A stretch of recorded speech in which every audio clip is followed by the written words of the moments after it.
নমস্কাৰ, আপোনালোকে চাবলৈ লৈছে এবি লাইভ 24। আজি সদনত আজিৰ দিনটোত ৰাইজৰ দলৰ সভাপতি অখিল গগৈদেৱ তেখেত ৰাইজৰ দলৰ এগৰাকীয়ে মাত্ৰ বিধায়ক। সেই বিধায়ক অখিল গগৈদেৱে সদনত শিক্ষামন্ত্ৰীক কেতবোৰ প্ৰশ্ন কৰিছিল, বিশেষকৈ প্ৰাদেশিকৰণ সম্পৰ্কীয় কিছুমান প্ৰশ্ন উত্থাপন কৰিছিল। তাৰ উত্তৰত শিক্ষামন্ত্ৰীগৰাকীয়ে কি ধৰণে উত্তৰ দিলে নিশ্চয় আপোনালোকে ভিডিঅ'টো চালে গম পাব কি ধৰণে উত্তৰ দিলে আৰু কি ধৰণৰ কাম কৰিবলৈ আগবাঢ়িছে, প্ৰাদেশিকৰণৰ কামটো কি হ'ব। চাব এতিয়া এই ভিডিঅ' ক্লিপটো চাওক। এতিয়া ইয়াৰ পিছতে সবিশেষ আলোচনা আগবঢ়াম। এতিয়া চাওক ভিডিঅ' ক্লিপটো। যদি চেনেলটোত প্ৰথম হৈ আছে তেন্তে ছাবস্ক্ৰাইব এটা কৰি দিবলৈ পাহৰি নাযাব। প্ৰভিঞ্চিয়েলাইজেশ্যন যিখন এক্ট আছে 2017, সেই অনুসৰি আকৌ প্ৰভিঞ্চিয়েলাইজেশ্যনৰ কাৰণে কেবিনেট ছাব কমিটি এখন বনাই দিয়া হৈছে। মুখ্যমন্ত্ৰী ডাঙৰীয়া এখন কেবিনেট ছাব কমিটি বনাই দিছে। মোৰ প্ৰশ্নটো হ'ল যে 2006 চনৰ যিবিলাক স্কুল আছে সেই স্কুলবিলাকৰ ক্ষেত্ৰত মানে মুখ্যমন্ত্ৰী ডাঙৰীয়াই কৈছিলে, আমি ৰাজহুৱাকৈও কোৱা শুনিছোঁ প্ৰেছতো, আৰু লগতে সংস্থাকো কৈছিলে যে 2006 চনৰ আগৰ মাটিৰ যদি নথিপত্ৰ আছে, সেৱাৰ লগত যোগাযোগৰ যদি কিবা নথিপত্ৰ আছে, কাউন্সিলৰ লগত যোগাযোগৰ যদি কিবা নথিপত্ৰ আছে, ইউনিভাৰ্চিটিৰ লগত ফিজ দিয়া নিদিয়াৰ কিবা যদি লেনদেন আছে, তেনেকুৱা ডকুমেণ্ট ধৰি দায়িচ থকা বা চলি থকা শিক্ষানুষ্ঠানসমূহ পদবিলাক প্ৰাদেশিকৰণ কৰা হ'ব। কিন্তু কেবিনেট ছাব কমিটিয়ে এতিয়ালৈকে সেই বিদ্যালয়বিলাকৰ যিটো ইউনিয়ন আছে শিক্ষকবিলাকৰ, তেওঁলোকক মাতি লৈ কথাটো আলোচনা কৰা নাই। গতিকে ইউনিয়নবিলাকৰ মাজত সাংঘাতিক ধৰণৰ এতিয়াও আন্দোলন চলি আছে বা তেওঁলোকে প্ৰতিবাদ সাব্যস্ত কৰি আছে বিভিন্ন সময়ত। গতিকে মুখ্যমন্ত্ৰীৰ কথা অনুসৰি এই ধৰণে 2006 চনৰ আগৰ যিবিলাক মাটিৰ ডকুমেণ্টকে ধৰি এই ডকুমেণ্টবিলাকক লৈ প্ৰাদেশিকৰণৰ ব্যৱস্থা কৰা হ'বনে? এক নম্বৰ। নিযুক্তিৰ ক্ষেত্ৰত একেলগতে আছে।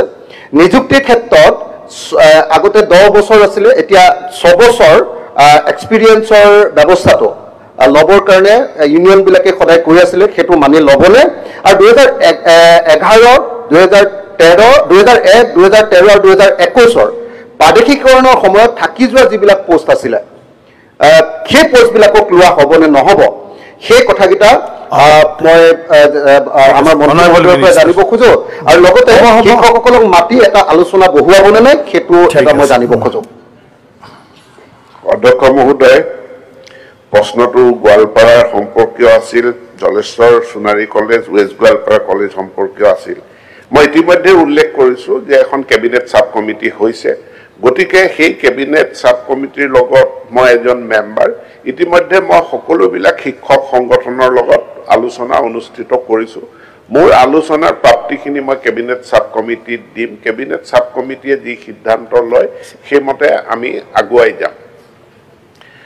গতিকে নিৰ্দিষ্টভাৱে মই কোনো এটা কথা ক'ব নোৱাৰোঁ। দ্বিতীয় কথাটো হ'ল যে এখন আইন আছে, আইনখন বিধানসভাই প্ৰথম পাছ কৰে।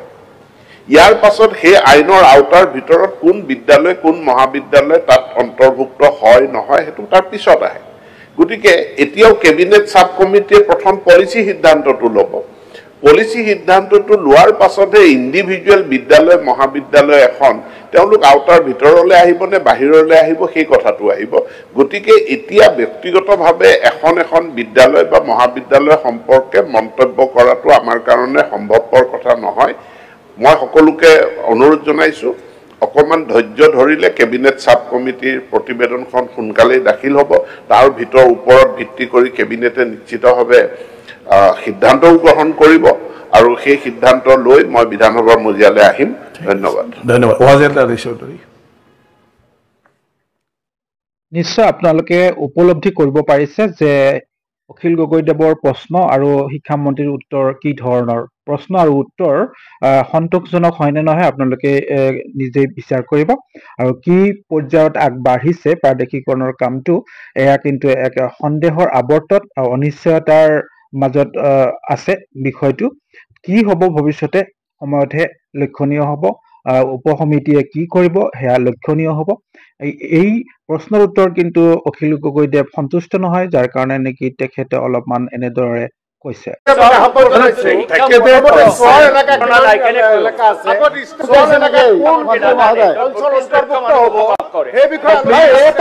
ভালকে দিয়া নাই আসন গ্ৰহণ কৰক ছাৰ। মই কৈ আছো ছাৰ, এডুকেশ্যন মিনিষ্টাৰে এটা প্ৰশ্নৰ উত্তৰ ভালকে দিয়া নাই, সব পালমৰা উত্তৰ দিছে। প্লিজ অখিল গগৈ সৰ বুলি কোৱা জেগাত জপিয়া উঠিছে ভালকে দিয়া বোলে। ঠিক আছে, এডুকেশ্যন মিনিষ্টাৰ যে এনেকুৱা হলে মই কৈ আছো শিক্ষা ব্যৱস্থা কেনেকুৱা হ'ব? প্লিজ উনাইবল অখিল গগৈ সৰ ভালকে উত্তৰ দিয়া নাই, জপিয়া উঠিছে। কোট এডুকেশ্যনৰ বিষয়ে ক'ব লাগে। ঠিক আছে, নেক্সট কোৱেশ্চন। ঠিক আছে, উত্তৰবিলাক সৰ বুলি কোৱাৰ লগে লগে জপিয়া উঠিছে অখিল গগৈ। কোট এডুকেশ্যন ভাল হ'ব ছাৰ, কোট এডুকেশ্যন ভাল হ'ব ছাৰ। ঠিক আছে, বহুত না উত্তৰবিলাক ঠিক আছে। এইটো সদন হয় কলে খেগ আৰু কি আছে বক এটাই উত্তর আপনি স্যাটিসফাইড নহলে উত্তর। ঠিক আছে, উত্তরবিলাক answer is answer where you are satisfied or not. So you meet honorable minister and talk your problem. আপনি লগ ধরক 100 বছৰৰ গোটেই বিষয়টো ক্ৰান্তি কৰি পেলাইছে। সো সেই কাৰণে মই কৈছো ৰিপ্লাই দিলে আসল উত্তৰটো নিদি বেলেগ পলিটিক্যাল কথা কৈ আছে এনে উল্টা উল্টিকে বাহিৰত গৈ পালে আপুনি ধৰি মানুহ তাতে বকবা সদনৰ যিটো ৰিপ্লাই দিলে সেইটোই ৰিপ্লাই।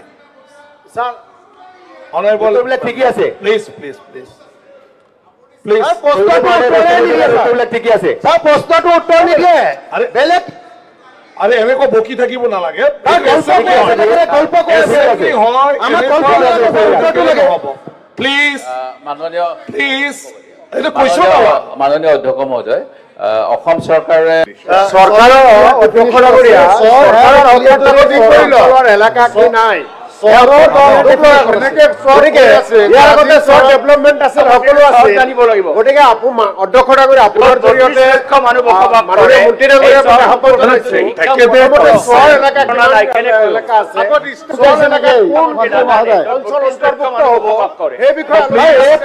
ভালকে দিয়া নাই। আসন গ্ৰহণ কৰক ছাৰ। মই কৈ আছো ছাৰ, এডুকেশ্যন মিনিষ্টাৰে এটা প্ৰশ্নৰ উত্তৰ ভালকে দিয়া নাই, সব পালমৰা উত্তৰ দিছে। প্লিজ অখিল গগৈ সৰ বুলি কোৱা জেগাত জপিয়া উঠিছে ভালকে দিয়া বোলে। ঠিক আছে, এডুকেশ্যন মিনিষ্টাৰ যে এনেকুৱা হলে মই কৈ আছো শিক্ষা ব্যৱস্থা কেনেকুৱা হ'ব? প্লিজ উনাইবল অখিল গগৈ সৰ ভালকে উত্তৰ দিয়া নাই, জপিয়া উঠিছে। কোট এডুকেশ্যনৰ বিষয়ে ক'ব লাগে। ঠিক আছে, নেক্সট কোৱেশ্চন। ঠিক আছে, উত্তৰবিলাক সৰ বুলি কোৱাৰ লগে লগে জপিয়া উঠিছে অখিল গগৈ। কোট এডুকেশ্যন ভাল হ'ব ছাৰ, কোট এডুকেশ্যন ভাল হ'ব ছাৰ। ঠিক আছে, বহুত না উত্তৰবিলাক ঠিক আছে। এইটো সদন হয় কলে খেগ আৰু কি আছে বক এটাই উত্তর আপনি স্যাটিসফাইড নহলে উত্তর। ঠিক আছে, উত্তরবিলাক answer is answer where you are satisfied or not. So you meet honorable minister and talk your problem. আপনি লগ ধৰক 100 বছৰৰ গোটেই বিষয়টো ক্ৰান্তি কৰি পেলাইছে। সো সেই কাৰণে মই কৈছো ৰিপ্লাই দিলে আসল উত্তৰটো নিদি বেলেগ পলিটিক্যাল কথা কৈ আছে এনে উল্টা উল্টিকে বাহিৰত গৈ পালে আপুনি ধৰি মানুহ তাতে বকবা সদনৰ যিটো ৰিপ্লাই দিলে সেইটোই ৰিপ্লাই। স্যার honorable ঠিক আছে, প্লিজ প্লিজ প্লিজ প্লিজ প্রশ্নটো উত্তর নিদিয়ে ঠিক আছে স্যার, প্রশ্নটো উত্তর নিদিয়ে আরে বেলেগ আরে এমে কো বকি থাকিব না লাগে গল্প কৈ আছে।